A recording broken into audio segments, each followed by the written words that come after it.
നമസ്കാരം, ഇൻസൈഡിലേക്ക് സ്വാഗതം. ഒരു പ്രമുഖ നടൻ്റെ ഭാര്യയായ താരത്തിന് പോലും വളരെ മോശകരമായ ഒരു അനുഭവം ഉണ്ടാകേണ്ടി വന്നു. അതും മറ്റൊരു നടൻ്റെ ഭാഗത്തു നിന്നും.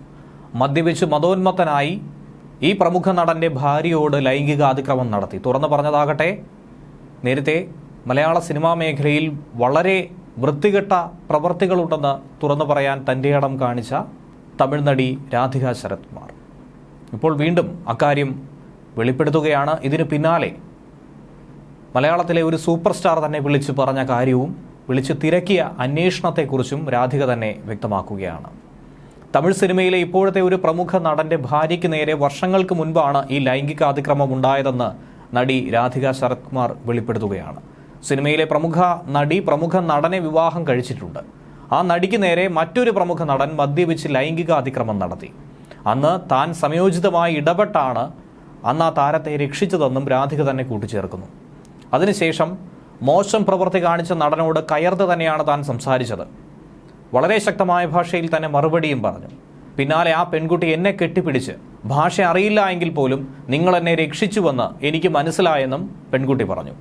ആ പെൺകുട്ടി ഇന്നും തൻ്റെ ഏറ്റവും നല്ലൊരു സുഹൃത്താണെന്നാണ് രാധിക പറഞ്ഞിരിക്കുന്നത്. അതുകൊണ്ട് മാത്രം അവരുടെ പേര് പുറത്ത് വിടുന്നില്ല എന്നും രാധിക വ്യക്തമാക്കി.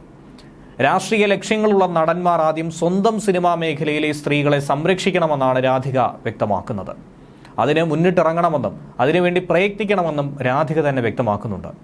പുതിയൊരു സീരിയലുമായി ബന്ധപ്പെട്ട് ചെന്നൈയിൽ ഒരു വാർത്താ സമ്മേളനം സംഘടിപ്പിച്ചപ്പോഴായിരുന്നു അവർ ഇക്കാര്യം കൂടി ചൂണ്ടിക്കാണിച്ചത്. അതോടൊപ്പം കഴിഞ്ഞ ദിവസമായിരുന്നു super star Rajinikanth Hema committee റിപ്പോർട്ടിനെ കുറിച്ച് തനിക്കൊന്നും അറിയില്ല എന്ന് വെളിപ്പെടുത്തിയത്. ഈ പ്രസ്താവനയ്ക്കുള്ള മറുപടിയും രാധിക തന്നെ നൽകിയിട്ടുണ്ട്. അദ്ദേഹത്തിന് അറിയില്ലെങ്കിൽ അറിയില്ല, അദ്ദേഹത്തിന് ഇതേക്കുറിച്ച് എന്തെങ്കിലും അറിഞ്ഞാൽ പ്രതികരിക്കുമായിരിക്കുമെന്നാണ് രാധികയും പറഞ്ഞത്. പക്ഷേ ചില നടന്മാരാകട്ടെ ഇതിനെതിരെ ശക്തമായ വിമർശനവുമായി രംഗത്ത് വന്നിട്ടുണ്ടായിരുന്നു. നേരത്തെ നടൻ വിശാലും ഇതിനെതിരെ പ്രതികരിച്ചിട്ടുണ്ടായിരുന്നു. ഒപ്പം ജീവ ഇതിനെക്കുറിച്ച് അറിയില്ലെന്നും ഇത് മലയാള സിനിമാ മേഖലയിൽ മാത്രം നടക്കുന്ന ഒരു വിഷയമാണെന്നുമുള്ള രീതിയിലാണ് മാധ്യമപ്രവർത്തകരോട് കയർത്തതും. ഈ സംഭവങ്ങളൊക്കെ തന്നെ മുന്നിൽ നിൽക്കുകയാണ്. കഴിഞ്ഞ ദിവസമായിരുന്നു മലയാള സിനിമാ സെറ്റുകളിൽ ക്യാരവാനുകൾക്കുള്ളിൽ രഹസ്യ ക്യാമറ പിടിപ്പിച്ച് നടിമാരുടെ നഗ്ന ദൃശ്യങ്ങൾ പകർത്തുന്നുവെന്ന നടുക്കുന്ന വെളിപ്പെടുത്തൽ നടത്തിയത്. വലിയൊരു നടുക്കം സൃഷ്ടിക്കുന്ന വെളിപ്പെടുത്തലായി തന്നെയാണ് അതിനെ രേഖപ്പെടുത്തിയത്, പ്രത്യേകിച്ചും മലയാള സിനിമാ മേഖലയിൽ. ആ സംഭവം നടക്കുമ്പോൾ പ്രധാന താരങ്ങൾ ആരും അവിടെ ഉണ്ടായിരുന്നില്ല എന്നും താൻ ഇതൊക്കെ നേരിട്ട് കണ്ടുവെന്നും ഓരോ ഫോൾഡറിൽ ഓരോ നടിമാരുടെ പേരുകൾ വെച്ച് കൃത്യമായി അവരുടെ നഗ്ന ദൃശ്യങ്ങൾ ഒളിപ്പിച്ചിട്ടുണ്ടായിരുന്നു. ഇതെല്ലാവരും ചേർന്നിരുന്ന് കണ്ട് രസിക്കുന്നു എന്നൊക്കെ തന്നെയാണ് വെളിപ്പെടുത്തലുണ്ടായത്. ഒളിക്യാമറ ദൃശ്യങ്ങളാണ് സെറ്റിൽ ഉണ്ടായിരുന്നവർ കണ്ടുകൊണ്ടിരുന്നതെന്ന് മനസ്സിലാക്കിയതോടെ താൻ അവിടെ ബഹളം വെച്ചുവെന്നും രാധിക പറഞ്ഞു. നിർമ്മാണ കമ്പനിയുടെ അധികൃതരെ വളരെ വേഗം വിളിച്ചു വരുത്തി ശക്തമായ നടപടിയെടുക്കാനും ആ ദൃശ്യങ്ങൾ ഡിലീറ്റ് ചെയ്യാനുമുള്ള തയ്യാറെടുപ്പുകൾ നടത്തി. വർഷങ്ങൾക്ക് മുൻപുള്ള ഒരു സംഭവമാണ്. അത് വിളിച്ചു പറഞ്ഞ് വിവാദമുണ്ടാക്കുന്നത് എന്തിനാണെന്നാണ് ചിലരെങ്കിലും ഈ അവസരത്തിൽ ചോദിക്കുന്നത്. തൻ്റെ ജീവിതത്തിലുണ്ടായ ദുരനുഭവങ്ങൾക്കെതിരെ അന്ന് തന്നെ താൻ ശക്തമായി പ്രതികരിച്ചിട്ടുണ്ട്. അനാവശ്യ വിവാദമുണ്ടാക്കാനായി ശ്രമിച്ചിട്ടില്ല, ഇത് മറ്റെവിടെയും പറയാനും പോയിട്ടില്ല എന്നാണ് രാധിക വ്യക്തമാക്കുന്നത്. എന്തായിരുന്നാലും ഈ വാർത്ത വലിയ നടുക്കം തന്നെയാണ് സൃഷ്ടിച്ചിരിക്കുന്നത്. ഈ വാർത്ത കണ്ട ഉടൻ തന്നെ പ്രത്യേക അന്വേഷണ സംഘം രാധിക ശരത് കുമാറിൽ നിന്നും കൂടുതൽ വിവരങ്ങൾ ശേഖരിക്കാനുള്ള നീക്കവും ആരംഭിച്ചു. രാധികയിൽ നിന്നും വിവരങ്ങൾ ശേഖരിച്ച് മൊഴിയെടുത്ത് കേസെടുക്കാനുള്ളൊരു സാധ്യത കൂടിയാണ് പോലീസ് പരിശോധിക്കുന്നത്. സംഭവത്തിൽ കേസെടുക്കുന്നതടക്കമുള്ള തുടർ നടപടികൾ ഇനിയായിരിക്കും ഉണ്ടാവുക. എന്നാൽ ഈ വെളിപ്പെടുത്തൽ പുറത്തുവന്ന് വലിയൊരു കോളിളക്കം സൃഷ്ടിച്ചതിന് ശേഷം പ്രമുഖ നടൻ മോഹൻലാൽ തന്നെ വിളിച്ച് കാര്യങ്ങൾ അന്വേഷിച്ചുവെന്ന് രാധിക തന്നെ തുറന്നു പറഞ്ഞു. മോഹൻലാൽ സാർ തന്നെ വിളിച്ച് കാര്യങ്ങൾ ചോദിച്ചു. അയ്യോ, ഇത് എൻ്റെ സെറ്റിൽ നടന്നതാണോ എന്നാണ് രാധികയോട് ആരാഞ്ഞത്. സാർ, ഞാൻ പേര് പറയാൻ താല്പര്യപ്പെടുന്നില്ല എന്നുള്ള മറുപടിയും നൽകി. നിങ്ങളുടേതോ അതോ മറ്റാരുടെയെങ്കിലുമോ സെറ്റ് എന്ന കാര്യം വെളിപ്പെടുത്താൻ തനിക്ക് താല്പര്യമില്ല എന്നാണ് രാധിക ശരത് കുമാർ പറഞ്ഞത്. മലയാള സിനിമാ മേഖലയിലാണ് പ്രശ്നമുള്ളത്. കോളിവുഡിൽ എല്ലാം ഭദ്രമാണെന്ന് ചില തമിഴ് സിനിമയിലെ പുരുഷ താരങ്ങൾ അവകാശപ്പെടുന്ന സാഹചര്യത്തിലാണ് രാധിക ശരത് കുമാർ ശക്തമായി ഇതിനെതിരെ പ്രതികരിക്കാൻ തയ്യാറാകുന്നത്. അതേസമയം ലൈംഗിക ഉദ്ദേശത്തോടെ തനിക്ക് നേരെ പെരുമാറി എന്ന ബംഗാളി നടിയുടെ പരാതിയിൽ മുൻകൂർ ജാമ്യാപേക്ഷ തേടി രഞ്ജിത്ത് ഇപ്പോൾ ഹൈക്കോടതിയെ സമീപിച്ചിരിക്കുകയാണ്. അറസ്റ്റടക്കമുള്ള നടപടികളിലേക്ക് കടക്കുമെന്ന് ഉറപ്പ് ലഭിച്ചതിന് പിന്നാലെയാണ് ജാമ്യഹർജിയുമായി കോടതിയെ സമീപിക്കുന്നത്. സംഭവം നടന്നെന്ന് പറയുന്ന സമയം കഴിഞ്ഞ് 15 വർഷത്തിന് ശേഷമാണ് ഇപ്പോൾ പരാതി നൽകുന്നത്. പരാതിക്കാരിയുടെ ആരോപണത്തിൽ അവ്യക്തതയുണ്ടെന്നും ഹർജിയിൽ ചൂണ്ടിക്കാണിക്കുകയുണ്ടായി. 2009 നടന്നുവെന്ന് പറയുന്ന സംഭവത്തിൽ 2024 വലിയ വിവാദത്തിന് ശേഷമാണ് പരാതി നൽകുന്നത്.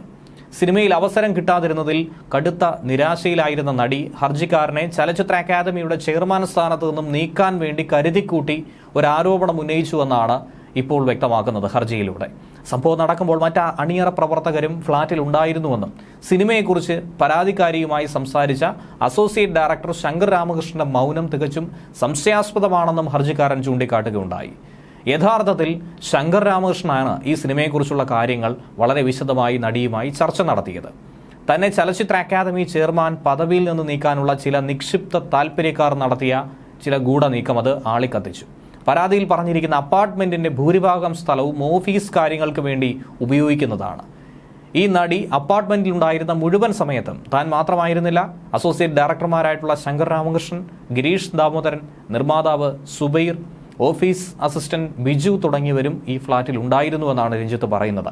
ഗോസിപ്പുകളിലോ വിവാദങ്ങളിലോ മറ്റ് ആരോപണങ്ങളിലോ ഉൾപ്പെടാതെ കഴിഞ്ഞ 37 വർഷമായി ഈ സിനിമാ രംഗത്ത് പ്രവർത്തിക്കുന്ന ഒരു വ്യക്തിയാണ് താനെന്നും ഹർജിയിലൂടെ രഞ്ജിത്ത് ചൂണ്ടിക്കാണിക്കുന്നു. സംഭവം നടക്കുമ്പോൾ ആരോപിക്കപ്പെടുന്ന കുറ്റം ജാമ്യം ലഭിക്കാവുന്ന കുറ്റമായിരുന്നുവെന്നും ശിക്ഷ കൂടിയതിപ്പോൾ പുതിയ നിയമം അനുസരിച്ചാണെന്നും ഹർജിയിൽ തന്നെ പറയുന്നു. അപ്പോൾ അതുകൂടി മനസ്സിലാക്കി മനഃപൂർവ്വം ഒരു ഗൂഢാലോചന നടത്തിയെന്നാണ് രഞ്ജിത്തിന്റെ ആരോപണം. തനിക്ക് കുറ്റകൃത്യങ്ങളുടെ പശ്ചാത്തലമില്ലെന്നും അന്വേഷണവുമായി പൂർണ്ണമായും സഹകരിക്കുമെന്നും അതുകൊണ്ട് ജാമ്യം അനുവദിക്കണമെന്നുമാണ് രഞ്ജിത്ത് ഹർജിയിലൂടെ ആവശ്യപ്പെടുന്നത്. ഈ അടുത്തായിരുന്നു തന്റെ കരൾ മാറ്റിവെക്കൽ ശസ്ത്രക്രിയ നടത്തിയത്. നിരവധി അസുഖങ്ങൾ കൂടി കൊണ്ട് ഏറെ ബുദ്ധിമുട്ടുന്ന ഒരു വ്യക്തി കൂടിയാണ് ഞാൻ. അതുകൊണ്ട് കസ്റ്റഡിയിലെടുത്ത് ചോദ്യം ചെയ്യേണ്ട ഒരു ആവശ്യമില്ല എന്നാണ് രഞ്ജിത്ത് പറയുന്നത്. പലേരി മാണിക്യം സിനിമയിൽ അഭിനയിക്കാൻ വിളിച്ചു വരുത്തിയ ശേഷം സിനിമാ ചർച്ച നടക്കുന്നതിനിടയിൽ രഞ്ജിത്ത് ലൈംഗിക ഉദ്ദേശത്തോടെ തന്റെ ശരീരത്തിൽ സ്പർശിച്ചു എന്നുള്ള ആരോപണത്തിലാണ് ഇപ്പോൾ കേസ് കോടതിയിലെത്തി നിൽക്കുന്നത്. നടിയുടെ ഈ ആരോപണത്തെ തുടർന്ന് അവർ രഞ്ജിത്തിനെതിരെ പരാതി നൽകുകയും ചെയ്തിട്ടുണ്ട്. തൊട്ടു പിന്നാലെ തന്നെ എറണാകുളം നോർത്ത് പോലീസ് രജിസ്റ്റർ ചെയ്ത കേസിലാണ് രഞ്ജിത്ത് ഇപ്പോൾ മുൻകൂർ ജാമ്യം തേടി ഹൈക്കോടതിയെ സമീപിച്ചിരിക്കുന്നത്.